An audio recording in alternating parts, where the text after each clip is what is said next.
I'm Lena.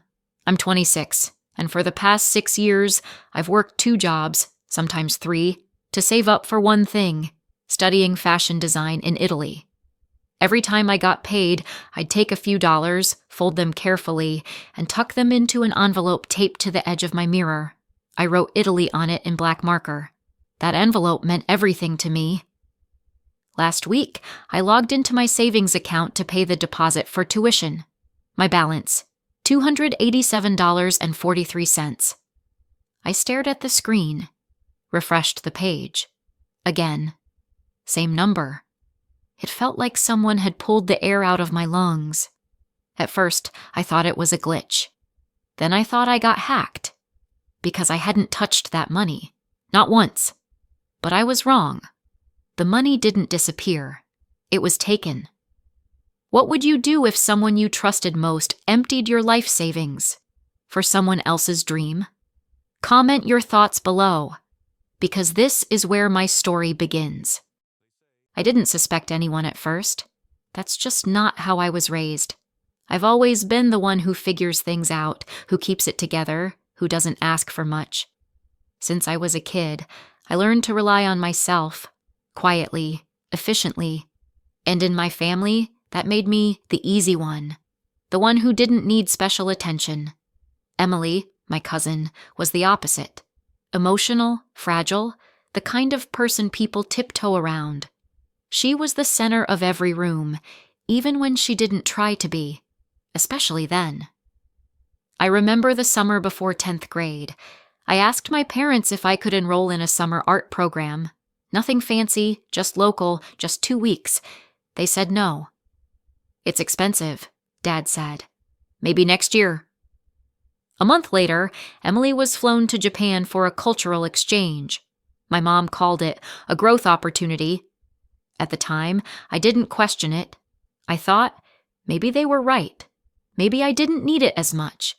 I told myself that Emily had more going on emotionally, that she deserved a break, that I was fine.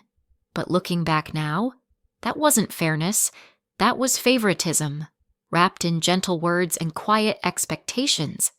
They didn't say I didn't matter. They just treated me like I'd be okay no matter what. And after a while, I started to believe it too. When I got good grades, they smiled but didn't throw parties. When I got accepted into a community college with a full scholarship, they barely blinked. But when Emily got dumped after 2 months of dating a guy from her class, the entire house moved like a crisis unit. Aunt, uncle, my parents, everyone rallied. And me? I learned to stay quiet, to not complain, because I thought being low maintenance made me good.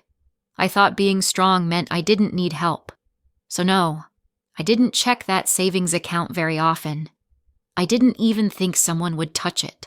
Because for so long, I believed that the people who loved me wouldn't take advantage of me, especially not the people who watched me save every penny. But strength without boundaries? It turns into silence, and silence is easy to ignore. After staring at the $287 balance for what felt like forever, I called the bank. I was still holding on to hope. Maybe there was a glitch, or maybe someone hacked my account and moved the money. The woman on the phone was polite. Too polite. She looked into it, asked me to verify a few things, then calmly said, "There's no sign of fraud. The funds were withdrawn by the co-owner of the account." My heart dropped. "The co-owner?" I asked. "Yes," she said. "The other name on the account. Maria Ellis. Maria Ellis. My mom." I froze. I felt like I had misheard, or maybe she had. But no, she repeated it again. I thanked her, hung up, and just sat there, staring at the wall. It took me a few seconds to even remember that the account had a co-owner. I opened it when I was 17. I needed a savings account for my first paycheck, and at the time, I was still a minor. My mom offered to sign with me. "It's just paperwork," she'd said. "Don't worry, I'm just the backup." I trusted her. I never imagined I'd need to change it. Never thought I'd need to protect my own money from my own family. And yet, 6 years later, the only person who had access was the one person who promised she'd never touch it. Suddenly, everything inside me went quiet. I wasn't even angry yet, just shocked. Like the kind of shock where your body knows something before your mind catches up. I felt cold. I felt betrayed. But mostly, I felt stupid. Stupid for not checking sooner. Stupid for trusting so easily. Stupid for thinking I was safe. I picked up my phone and called my mom. She answered on the third ring. "Hey, sweetie." Her voice sounded normal. Too normal. I couldn't find the words right away, so I just said, "Mom, do you know anything about my savings account?" There was a pause. Not long, but long enough to make my stomach turn. Then she said softly, "Come home. We'll talk about it here." And that was it. No denial, no surprise in her voice. No, wait, what happened? Just a soft, careful request to come home. And suddenly, the silence wasn't mine anymore. It was hers. I wish I could say I was shocked when I got home, but something in my mom's voice during that phone call had already told me what I needed to know. She didn't sound surprised. She didn't sound scared. She sounded prepared. When I walked into the kitchen, both of my parents were already seated. My dad gave me that same look he used to give me when I brought home straight A's, calm, neutral, like this is expected. My mom asked if I wanted tea. I didn't answer. "I checked my account," I said quietly.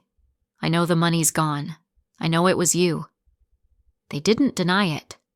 Didn't try to lie. My dad rubbed his forehead like he was the one under pressure. My mom took a deep breath and said, "We didn't want you to find out this way." That sentence broke me more than the missing money. Then she explained, the $38,000 I had saved, every overtime shift, every skipped coffee, every birthday gift I never bought myself, it went to fund Emily's 3-week emotional recovery retreat in Bali. Apparently, Emily had been struggling. She'd gone through a rough breakup. Her therapist recommended a complete environment reset. Somewhere calm, spiritual, restorative, my mom said. Someplace far enough for her to breathe again. And Bali, my dream vacation spot, my vision board, my screensaver, was the chosen place. They used my money for her healing. I didn't scream. I didn't cry. I didn't even blink. My mom said, "She was falling apart, Lena. She needed this. And you're strong. You've always been strong. We knew you'd understand." That's when something inside me went completely still. They didn't think I wouldn't mind. They assumed I'd endure, like I always had, because I was the one who didn't ask, the one who didn't break. I looked at my mom and all I could think was, "You saw me save. You saw me sacrifice, and you still chose her." It wasn't rage. It wasn't betrayal. It was something quieter and crueler. It felt like someone had erased me from my own story. Like the 6 years I spent building that future didn't even register in their memory. They didn't steal my money. They stole my place in the dream I worked for. And the worst part? They truly believed I'd be okay with it. I sat at the kitchen table, listening to them explain why it made sense, why it was urgent, why it was justified, why it was okay to spend my entire life savings on someone else's pain. And the longer they talked, the quieter I got. But inside me, something was screaming. Not loud and wild, but clear, focused, awake. So I finally spoke. 6 years, I said. My voice didn't shake. I've worked 2 jobs, skipped birthdays, skipped weekends. I haven't had a real vacation since high school. I looked at both of them, but mostly at my mother. I lived frugally, obsessively for one thing, to go to Italy, to study fashion, and you took that from me. Because Emily was sad? No one responded. My dad looked down. My mom pressed her lips together like she wanted to cry, like I was being too harsh. "I'm not angry you wanted to help her," I continued. "I'm angry that helping her meant erasing me." My voice grew tighter, Not louder. I wasn't yelling. I didn't need to. The truth didn't need volume. You saw me build that account. You knew what it meant to me. But you thought I'd be fine. You assumed I could take it. Then I said the part that had been buried inside me for years. I'm not your emotional shock absorber. I'm not the family's backup generator. I'm not here to handle it just because I always have. They stayed silent. I stood up slowly, the chair scraping back on the tile. No one can carry $38,000 worth of dreams and not even be asked. You didn't ask. You just took. My mom opened her mouth, but I wasn't listening anymore. I'm not selfish, I said, softer now. I'm just done being the one who always gets put last because I seem okay. And I meant it. Every word. I didn't slam the door. I didn't scream. I just packed a bag, picked up my laptop, my sketchbook, and my old envelope labeled Italy. When I closed the front door behind me, I didn't feel dramatic. I didn't even feel free. I felt tired. But for the first time, I also felt done. Done swallowing every emotion. Done being the strong one in silence. Done being the girl who never got asked, "Do you need anything?" That chapter of my life didn't end with fire or rage. It ended with a quiet door click and the sound of my own footsteps walking away. I didn't have a plan when I walked out, just a backpack, my laptop, and a heart that felt like it had collapsed in on itself. But I had one friend who always made space for me. Always. Her name was Cass. She didn't ask questions. When I showed up at her apartment, eyes tired and shoulders heavy, she just opened the door and said, "Stay as long as you need." So I did. She gave me the couch. I gave her rent in the form of coffee runs and silence. Every morning, I woke up before the sun to work on my portfolio, rebuilding everything from scratch. Every night, I took on whatever freelance gigs I could find. Logo designs, wedding invitations, even a t-shirt for a bachelorette party in Wisconsin. It wasn't glamorous, it was exhausting, but it was mine. No one told me what to draw. No one reached into my life and redirected it. I didn't feel stable, but for the first time I felt present. Fully there. Fully me. One night, after finishing yet another mood board for a brand that would probably ghost me, I opened my laptop and started writing. The words just spilled out, half rage, half grief, all truth. I titled the blog post, "Being the Strong One is the Most Beautiful Trap." I didn't write it for anyone else. I wrote it for the girl I used to be, the one who kept her mouth shut, who didn't ask for help, who thought being easy to love meant being easy to forget, the one who sat quietly while others cried louder, the one who worked late while others broke down, the one who lost $38,000 and didn't scream. I wrote to her like I was trying to reach across time and say, "You deserved better. And no, you're not selfish for finally saying that out loud." I hit publish at 2:17 a.m. and closed the laptop. Didn't share it, didn't post it. I just needed it to exist. Somewhere. The next morning, Cass made us coffee and asked, "You sleep?" I said, "A little." But the truth was, I hadn't really slept in weeks. Not because of stress, though there was plenty, but because something inside me had finally woken up, and I didn't want to miss a second of what it had to say. I didn't expect anything to come from that blog post. I went to bed the night I published it thinking maybe 10 people might read it. Maybe someone would quietly nod along. Maybe it would just disappear into the noise of the internet. But 2 days later, I got an email. The subject line read, "Your words stopped me." It was from a designer in Milan, a woman named Sophia, who ran a small but rising atelier. She'd read the post. She said it reminded her of herself years ago when she was the strong one in her own family. She asked if I had a portfolio. I stared at that email for a solid minute, unsure if it was real. Then I sent it. No expectations, no overthinking, just sent. A week later, she wrote back. I'd been offered a partial scholarship to their mentorship program.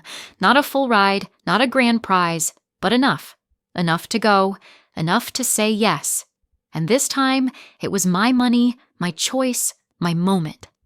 I remember sitting on Cass's floor, holding the acceptance email and just breathing. For the first time in what felt like forever, I wasn't bracing for something to be taken away. This was mine. Later that night, I got a message from Emily. I know now the money was yours. I didn't know back then. I'm sorry, Lena. I stared at the screen for a long time. Not because I was angry. I wasn't. I was just done. Done holding pain that wasn't mine.